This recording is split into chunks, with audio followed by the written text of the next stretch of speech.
a takeaway could lose its premises license, after staff appeared to join a high-street brawl wielding a baseball bat, broom handle and a 2-feet-long knife. The fight started 10 meters away from the Codfather in Ashford's Lower High Street but quickly moved towards the shop. Staff tried to defuse the situation, but when manager Sahargal Ahmad's car was driven into during the scuffle, workers lost sight of their responsibilities and began to get involved in the fight. The Codfather may lose its premises license due to staff getting involved in a fight. Mr. Ahmad, 25, admitted wielding a baseball bat while another man was caught on CCTV leaving the Chippie with a knife hidden behind his back. In a report prepared for Ashford Borough Council's licensing subcommittee meeting, PC Alistair Pringle says the man holding the knife approached the disturbance before members of the public appeared to convince him not to use it. The report added, there was a lull in the fighting until a man involved got into the driver's seat of his car, which was parked on the same side of the road as the Codfather. He navigated his vehicle around the bollards, across the road at a right angle and drove into the front end of the truck. Some of the offending group arrived in. The truck is seen rocking sideways as it was struck. In apparent retaliation, a third vehicle driven by someone involved in the fight rammed into the back of the first vehicle, causing it to smash into the rear of a parked vehicle.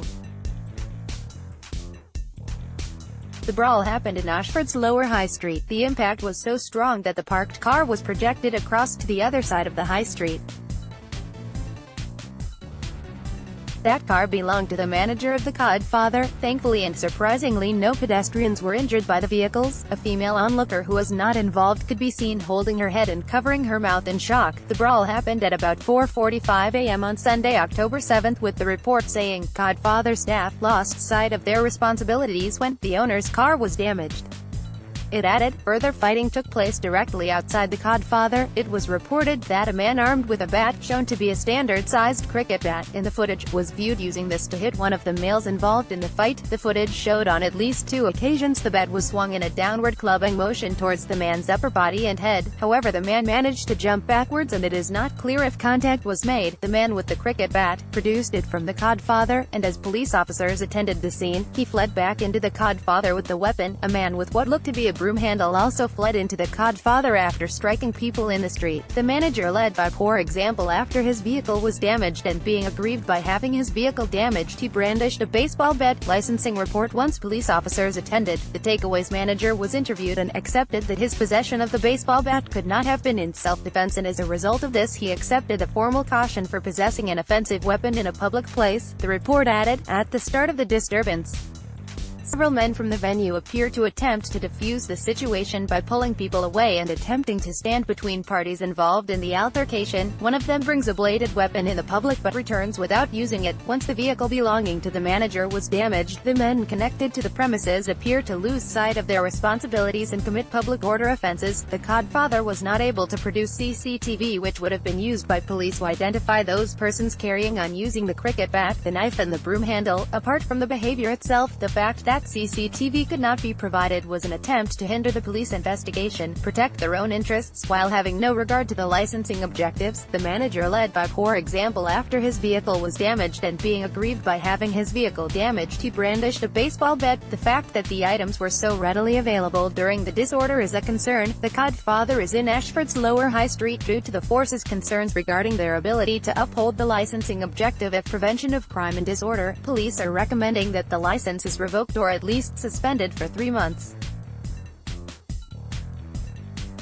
The report drafted to advise the license review concludes, in the last 2 years, police have been notified of a total of 16 incidents that are connected to the venue, including a total of 12 disturbances, 2 recorded assaults, an incident of threats, and 1 of theft. Given that the premises did not notify police themselves regarding the incident on October 7th and instead chose to involve themselves, there is a strong possibility that the crime figures only show a glimpse of the levels of crime and disorder at this venue. Kent Police has concerns that allowing the premise To continue in its current form will put the public at risk, and undermine police efforts in bringing offenders to justice. If someone tried to punch you with knuckle dusters, you'd try to defend yourself. Zahargal Ahmadzai. The report recommends imposing conflict management training on the staff, who are believed to be failing to promote the licensing objective of the prevention of crime and disorder, and public safety. A decision over the premises license will be made at an Ashford Borough Council licensing subcommittee meeting on Thursday, where CCTV footage of the incident will be shown.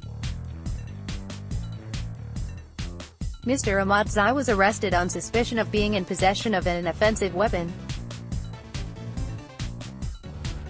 He admitted having a baseball bat, but there was no evidence to suggest it had been used to make threats or cause injuries. He was issued with a caution and released without charge. In the report, it says Mr. Ahmadzai was asked if there was an ongoing feud between staff at the Godfather and others involved in the fight, to which he replied, "No, they are good people. They are our customers." Police asked him why staff members did not go back inside and lock the doors during the disturbance. Mr. Ahmadzai said he did tell them to do that, and he went on to say, "If someone tried to punch you with knuckle dusters, you'd try to defend yourself." Mr. Ahmadzai declined to comment on the licensing review when approached by Kent Online.